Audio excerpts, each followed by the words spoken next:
Next علی بھائی ہمارے ساتھ محمد عرفان بھائی ہیں جی، آزاد جموں اینڈ کشمیر سے، جموں اینڈ کشمیر سے سوری جی۔ السلام علیکم بھائی، آپ لائیو میں اپنا سوال کر سکتے ہیں۔ السلام علیکم ورحمۃ اللہ وبرکاتہ۔ جی وعلیکم السلام ورحمۃ اللہ وبرکاتہ۔ جی عرفان بھائی، جی کیسے خیریت سے ہیں آپ؟ جی جی الحمدللہ۔ علی بھائی، جو بخاری کی حدیث ہے، حدیث نمبر 1339، اور دوسری حدیث ہے حدیث نمبر 278۔ ایک میں موسیٰ علیہ السلام کے بارے میں کہا ہے کہ وہ ننگے بھاگے، جس میں وہ جو ایک ساتھ جہاں پہ لوگ نہاتے تھے وہاں نہیں نہاتے تھے، اور ایک بار پتھر کپڑے لے کے بھاگ گیا، وہ والی حدیث۔ اور دوسری وہ جہاں پر فرشتہ آتا ہے اور وہ حضرت موسیٰ ان کو تھپڑ مارتے ہیں، ان کی آنکھ پھوٹ جاتی ہے۔ تو جی ان جی حدیثوں کے بارے میں آپ کیا کہتے ہیں، یہ صحیح ہیں کیا؟ نہیں، کیا مسئلہ ہے ان حدیثوں کو میرے بھائی؟ یہ کون سی قرآن کی آیت سے ٹکرا رہی ہیں؟ یعنی قرآن میں کوئی آیت ہے جس میں لکھا ہو کہ اسرائیل علیہ السلام کو تھپڑ نہیں مارا تھا؟ پھر تو یہ ٹکرا جائے گی۔ جو پہلی والی میں نے بتائی نا، جس میں موسیٰ علیہ السلام کے کپڑے پتھر لے کے بھاگ گیا، اور ہاں جی، اس موسیٰ کو علیہ ہم بعد میں السلام ڈسکس کرتے ہیں، پہلے آپ دوسری والی کو ڈسکس کریں نا۔ اس اچھا کو ہم اس بعد میں میں میں ڈسکس بتا کرتے ہیں نا۔ پہلے اچھا آسان اچھا کوسچن حل کیا جاتا ہے ہمیشہ۔ جب بھی سولوشن اینڈ پہ کوئی بندہ آتا ہے نا تو پہلے آسان کوسچن کی بات کی جاتی ہے۔ ہاں جی، اس میں بتائیں آپ کو کیا مسئلہ ہے؟ جی سمجھ گیا محترم۔ اچھا، اس میں جو آگے تفصیل ہے کہ جب تھپڑ مارا اس کی آنکھ پھوٹ گئی اور وہ واپس گئے، اور واپس آ کے جب وہ موسیٰ علیہ السلام کے پاس آتے ہیں، وہ ان سے کہتے ہیں کہ آپ اس پہ بیل کے اس پہ ہاتھ پھیریے، اتنی عمر اور ملے گی آپ کو۔ تو کہتے ہیں اس کے بعد پھر مجھے واپس جانا ہے تو پھر ابھی لیجئے۔ اس میں 2-3 سوالات پیدا ہو جاتے ہیں۔ ایک یہ کہ فرشتے کی آنکھ پھوٹے گی۔ جب ابراہیم علیہ السلام کے پاس فرشتے آئے تھے، انہوں نے ان کی ضیافت کا انتظام کیا، وہ بھی انسانی شکل میں آئے تھے، تو انہوں نے کہا ہم فرشتے ہیں، کھانا نہیں کھاتے۔ یعنی وہ تو ایک خالی صورت ہوتی ہے، انسان نہیں ہوتے وہ۔ ایسے فرشتے کی تو آنکھ نہیں پھوٹ سکتی۔ دوسری بات اس میں یہ ہے نہیں، کہ یہ کوئی موسیٰ علیہ بات نہیں السلام میرے بھائی، یہ آپ من گھڑت بات کر رہے ہیں میرے بھائی۔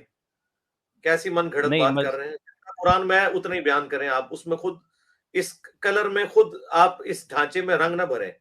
قرآن میں یہ آیا اچھا کہ انہوں نے کھانے سے انکار کیا، ٹھیک ہے؟ اس سے یہ جی کیسے بالکل ثابت ہو گیا کہ قرآن میں یہ لکھا ہوا ہے کہ اگر ان کو مارا جائے تو ان کی آنکھ نہیں پھوٹے گی؟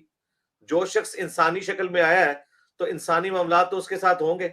مجھے آپ پہلے یہ بتائیے کہ کیا فرشتے کپڑے پہنتے ہیں، لباس پہنتے ہیں؟ وہ تو نوری مخلوق ہے۔ پوری مخلوق ہے، تو جب انسانی شکل میں آئیں گے تو ننگے آئیں گے یا انسانوں والے کپڑے پہن کے آئیں گے وہ؟ جی بہرحال کچھ انسانوں کی وہ چیزیں ہوں گی جی جی جی ساتھ میں۔ ہاں، تو کچھ چیزیں اپلائیڈ ہے نا میرے بھائی۔ اس میں کہاں سے بالکل مسئلہ ہو گیا؟ قرآن سے تب کوئی چیز ٹکرائے گی جب 180 ڈگری اسٹیٹمنٹ ہوگی۔ اس طرح ٹھیک آپ کے اپنے سینس میں بات کرنے سے کوئی بھی چیز قرآن سے نہیں میرے بھائی ٹکراتی۔ ان ٹھیک پرنسپل یہ سب کی سب لوگوں کی کہانی ہے۔ ورنہ میں ابھی قرآن پاک کو اگر اس طریقے سے اگر آپ عقل کے اوپر بات کرنا شروع کریں گے نا، قرآن کے جو کئی ایک معجزات جو بیان ہوئے ہیں، اگر ہم ان کو عقل کے پرائے میں لا کے جو ہے وہ تختہ مشق بنانا شروع کریں گے تو ہم تو قرآن کا بھی انکار کرنا شروع کر دیں گے۔ مثلا قرآن میں آیا کہ جب آدم علیہ السلام کے ایک بیٹے نے دوسرے کو قتل کیا تو اسے یہ نہیں پتا چل رہا تھا میں اس کی لاش کیسے چھپاؤں۔ پھر 2 کووں کو دیکھا کہ اس میں سے ایک کوے نے دوسرے کوے سے لڑائی کی اور وہ مارا گیا، اور پھر اس کی لاش اس نے دفنا دی زمین میں۔ تو مجھے یہ بتائیے عرفان بھائی، دنیا کے کس حصے میں کوے جو ہیں ایک دوسرے کو دفناتے ہیں؟ تو یہ قرآن میں واقعہ لکھا ہوا ہے۔ تو ہم اس کے بارے میں کیا کہتے ہیں؟ یہ ایک اسپیسیفک واقعہ ہے۔ یہی واقعہ بخاری میں آیا ہوتا تو انہوں نے مذاق اڑانا تھا کہ دیکھو جی یہ کیا ہوا جی، کووں کی لڑائی ہوئی اور کووں نے دفنایا جس طرح انسانوں کو دفنایا جاتا ہے۔ وہی بات جب قرآن میں آتی ہے تو مذاق نہیں اڑاتے، حدیث میں آتی ہے تو مذاق اڑاتے ہیں۔ اسی طریقے سے قرآن میں لکھا ہوا ہے کہ حضرت موسیٰ علیہ السلام جس فرشتے کے ساتھ یا جو بھی انسانی شکل میں تھا وہ اس نے ایک بچے کو قتل کر دیا، اور موسیٰ علیہ السلام بھی اس پہ تڑپ اٹھے کہ تم نے ایک ناحق قتل کر دیا ہے، قتل کے بدلے قتل نہیں، ایک ناحق بچے کو قتل کر دیا ہے۔ موسیٰ علیہ السلام کا سٹانس بالکل ٹھیک تھا کہ تمہیں کس نے اختیار دیا کسی چھوٹے بچے کی جان لے لو؟ اب یہ قرآن میں تو لکھا ہے سورۃ الکہف میں۔ تو اینڈ پہ انہوں نے کہا کہ مجھے اللہ نے وحی کی تھی یہ، تو موسیٰ علیہ السلام تو کہہ رہے تم نے بچہ مار دیا۔ اب یہی واقعہ اگر بخاری میں آیا ہوتا لوگوں نے کہنا تھا دیکھو جی یہ کون سا استاد ہے موسیٰ علیہ السلام کا جو نہا کے ایک بچے کو قتل کر رہا ہے، یہ تو بیسک ہیومن رائٹس کے خلاف ہے۔ تو یہ تو اس طرح کے واقعات تو قرآن میں موجود ہیں۔ قرآن سے اگر کوئی چیز ٹکراتی ہے تو وہ ہوگی جو 180 ڈگری سٹیٹمنٹ ہے۔ بخاری مسلم میں جو صحیح سند سے حدیثیں ثابت ہیں، اگر وہ احادیث عقل کے پیرائے میں تولی جائیں گی تو پھر قرآن کو بھی عقل کے پیرائے میں تولا جائے گا، اور اگر ان کو عقل کے پیرائے میں نہیں تولنا اور آپ یہ سمجھتے ہیں قرآن سے ٹکرا رہی ہیں تو پھر قرآن سے 180 ڈگری سٹیٹمنٹ چاہیے ہوگی، ادروائز کرالریز بنانے سے ہم اس کو نہیں مانیں گے قرآن کے خلاف، ادروائز تو قرآن کی باتیں بھی عقل کے خلاف ہو جائیں گی۔ پھر عقل کے خلاف تو یہ بھی ہے کہ کوئی بچہ جو ہے بغیر مرد کے پیدا نہیں ہو سکتا، لیکن حضرت عیسیٰ علیہ السلام تو بغیر باپ کے پیدا ہوئے ہیں۔ تو اب یہی بات بخاری میں آئی ہوتی اور قرآن میں موجود نہ ہوتی، انہوں نے کہنا تھا دیکھو جی یہ کون سی نان سینس بات کر رہے ہیں۔ تو اس طرح نہیں ہوتا میرے بھائی، 180 ڈگری سٹیٹمنٹ چاہیے، یعنی قرآن میں لکھا ہو کہ حضرت موسیٰ علیہ السلام نے اسرائیل کو تھپڑ نہیں مارا تھا اور ان کی آنکھ نہیں نکلی تھی، پھر یہ قرآن بخاری کے خلاف ہوگا۔ ٹائم قیامت تک اس طرح کی کوئی بات بھی نہیں کوئی نکال سکتا۔ دوسرا یہ پیدا ہوتا ہے جی میں نے جواب دے دیا، میں نے آپ کو ان پرنسپل مقدمہ سمجھا دیا۔ آپ 50 باتیں بھی کریں گے نا تو میں نے جو کچھ بول دیا اس کے اندر ہی اس کا جواب لائی کرتا ہوگا۔ مطلب دوسری حدیث جو میں نے بتائی تھی اس کا بھی اسی میں آ گیا؟ ہاں جی دوسرا بھی اس میں آ گیا۔ مجھے یہ بتائیے اس میں کیا ایشو ہے؟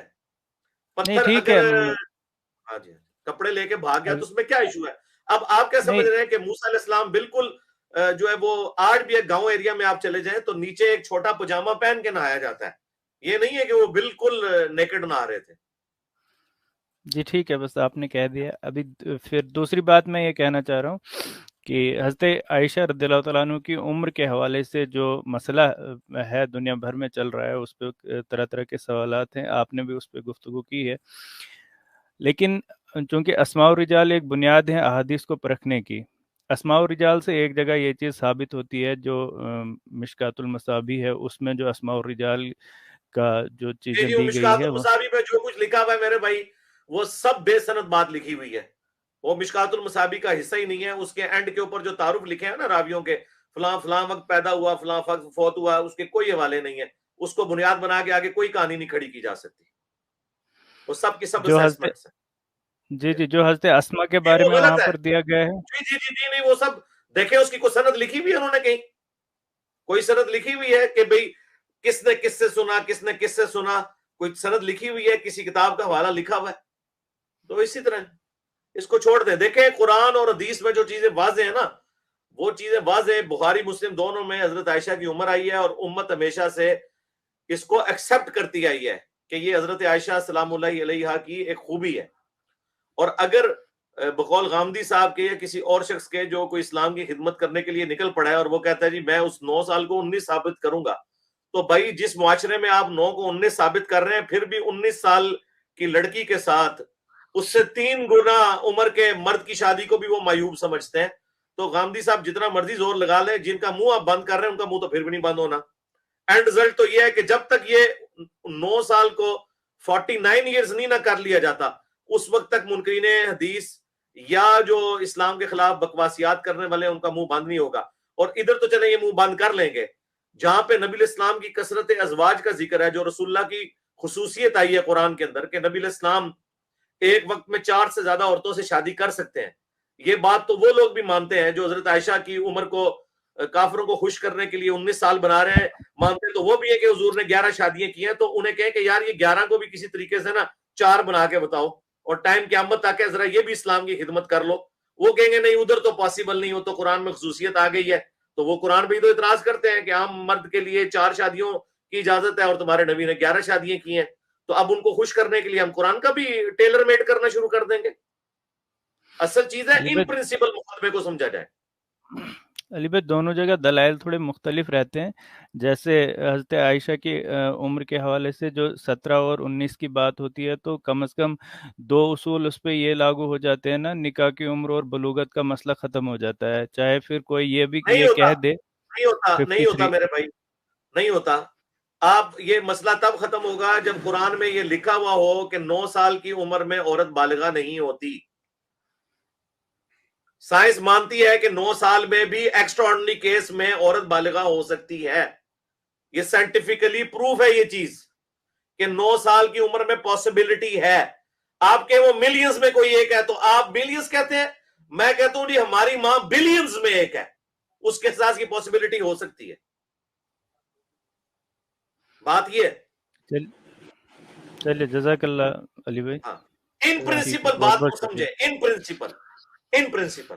ہاں جی, یہ جتنی ضرب تقسیمیں لگائی ہیں یہ ان دو, آج تک امت میں کسی بھی بندے نے اہل سنت کے ہاں حضرت عائشہ کی عمر کے اوپر کبھی کوئی اعتراض نہیں کیا. یہ ایگریڈ اپون چلتا آ رہا تھا. یہ صرف چند کافروں کی باتیں سن کے, جس طرح کافروں کی باتیں سن کے ہمارے جو 8 سے 100-150 سال پہلے کے جو سیرت الرسول لکھنے والے تھے, انہوں نے جھوٹ بولا کہ نبی الاسلام نے جتنی جنگیں کی وہ ڈیفینسو موڈ میں کی ہیں. نبی الاسلام نے کبھی کوئی جنگ مسلط نہیں کافروں کے اوپر نہیں کی ہے. صرف اس جھوٹ یہ بولا اس لیے کہ تاکہ کافروں کے سامنے نبی الاسلام کی پکچر پیش کی جائے پازیٹیولی. وہ تو جب قرآن پڑھیں گے تو پتہ چل جائے گا. قرآن تو واضح کہہ رہا ہے کہ ہم نے اس نبی کو بھیجا ہی اس لیے ہے, والذی ارسل رسولہ بالہدی ودین الحق لیظہرہ علی الدین کلہ. تو ہم نے جو کچھ بھی قرآن اور سنت کے اندر آیا ہم اسے منوان تسلیم کرتے ہیں الحمدللہ.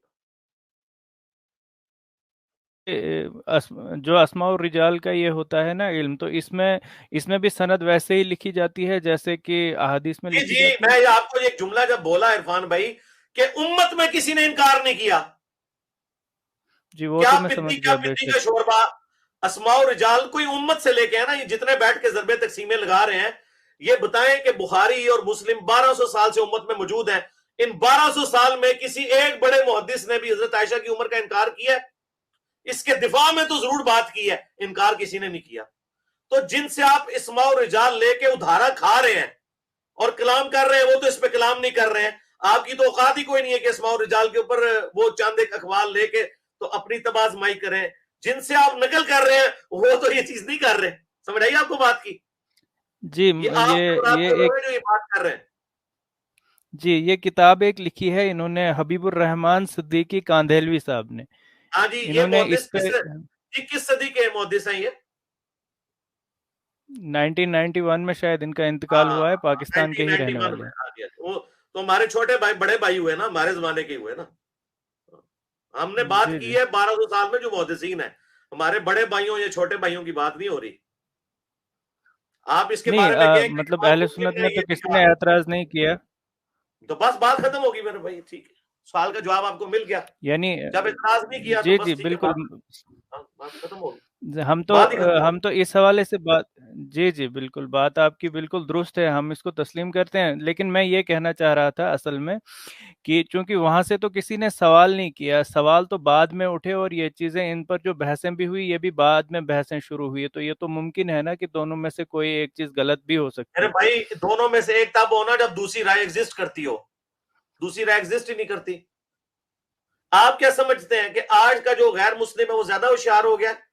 صلیبی جنگیں جو ہیں وہ گاندھی صاحب کے دور میں ہوئی ہیں یا آج سے 1100-1200 سال پہلے, 1000 سال پہلے ہوئی ہیں؟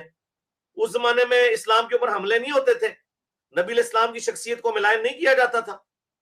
آج کوئی ایک اعتراض بھی ایسا نہیں ہے پروفٹ کے اوپر جو آج سے 1000 سال پہلے نہ ہوتا ہو. کیا بات کرتے ہیں میرے بھائی, وہ سارے گھاس چرتے تھے, وہ تو بڑے پریکٹسنگ کرسچنز تھے, بڑے پریکٹسنگ جیوز تھے اس زمانے کے. جب اسلام اپنی باؤنڈری سے باہر نکل رہا تھا تو وہ سارے اعتراضات جو آج غیر مسلم آپ پہ کرتے ہیں اس سے زیادہ اعتراضات وہ اس زمانے میں کیا کرتے تھے. لیکن کسی نے جواب دیتے ہوئے یہ بکواسیات نہیں ارشاد فرمائی ہے کہ ان احادیث کا اس طریقے سے مذاق اڑائیں یا احادیث کا انکار کر دیں یا قرآن, انہوں نے تو قرآن کے خلاف بھی باتیں کی ہوئی ہیں. تو اس طرح کرنے سے کوئی نہیں ہوتا. تو میں نے اس لیے آپ کو بتایا نا کہ یہ صرف غلامی کا دور دیکھنے کی وجہ سے مسلمان جہاد کے بارے میں, قتال کے بارے میں ڈیفینسو موڈ میں چلے گئے. ایک عام آدمی جب قرآن پڑھتا ہے اسے پتہ چل جاتا ہے کہ جہاد اور قتال اسلام کی بنیاد ہے. اللہ تعالیٰ نے اسلام کو غلبے کے لیے بھیجا ہے. اب ایک بندہ اٹھ کے, شبلی نعمانی یا کوئی اور اٹھ کے صرف انگریزوں کے ڈر کی وجہ سے کہ کہیں یہ مسلمانوں کی پٹائی نہ کریں, یہ کہنا شروع کر دیں نہیں نہیں نہیں اسلام نے تو جنگیں جو ہے وہ اپنے آپ کو ایکسپینڈ کرنے کے لیے نہیں کی ہیں, اسلام نے تو جنگیں ان پہ مسلط کر دی تھی, نبی اسلام نے کبھی کوئی خود سے کوئی جنگ نہیں کی ہے. تو یہ جب کوئی جھوٹ بولے گا تو وہ تو قرآن اور حدیث کا منکر ہے. ٹھیک ہے, وہ انگریزوں کو خوش کرے, گوروں کو خوش کرے, ہم نے تو اللہ اور اس کے رسول کو خوش کرنا ہے. ٹھیک ہو گیا, ٹھیک ہے جی, نیکسٹ بھائی. چلو بہت شکریہ, جزاک اللہ. آپ کے 2 سوال ہو گئے, دعا میں یاد رکھیے گا. السلام علیکم.